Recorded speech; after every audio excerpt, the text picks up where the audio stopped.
And this is, I think, what's going to be a really big issue, as everyone's saying, for the federal election is, we're all thinking, all right, is the election going to be called because that rate cut had happened? But that rate cut really isn't actually outweighing all the other living expenses that continue to go up. We've seen a drop in that interest rate, but it's the other cost of living expenses continue to climb. Yeah, yet the services don't feel like they're getting better. What you're paying for doesn't feel like it's actually getting any better, which I think is the real kick in the guts. But anyway, what date do we reckon this federal elections, when's it going to happen? I think I asked you this last week too, Matt. Well, I think, predictions are unwise, especially about the future. But it's looking more and more likely. I'll give you a two. They'll both be wrong, I promise. Here's prediction one. Prediction one is that the government will hand down the budget and won't go to the polls until May. I think they think they're in trouble and they want another rate cut and potentially a few budget sweeteners. So there you go, but that is based on nothing.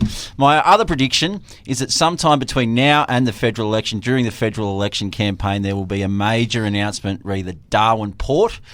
You saw Luke Gosling had a big op-ed in the paper on Monday. I reckon the deal will get done to somehow buy the port, return the port, something, because...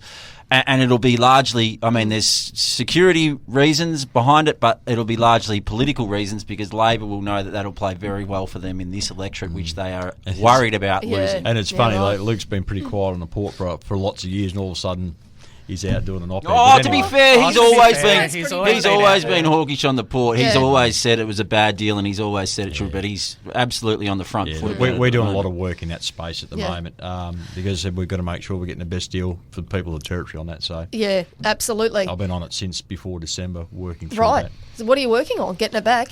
Well, what's going on the port in particular, once we found out that there's issues around that breach of a bond, and $110 million bond, and what that actually means as far as debt, solvency and all sorts of other things going. So I've been in discussion with the federal government since December last year on this, and the federal government are actually working with us on those issues around the port. I can't say too much because, as you probably know, it's fairly confidential.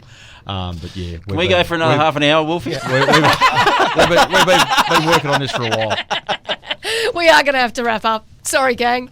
Dheran Young, Labor's Deputy Opposition Leader. Great to have you in the studio, mate. Thank you. Thank you, Katie, and to your listeners, and also to Matt and Bill as well. It's been a good morning. Matt Cunningham from Sky News. Thank you. To Dheran and Bill as well. Thanks, Dheran. Bill, thank you, I'll thank everybody that's here as well. Everybody enjoy your weekend. Lots going on in Darwin this weekend, so get out and enjoy that sort of half-nice weather while you can. Good stuff. Good on you all. Thanks so much for joining us this morning on The Week That Was.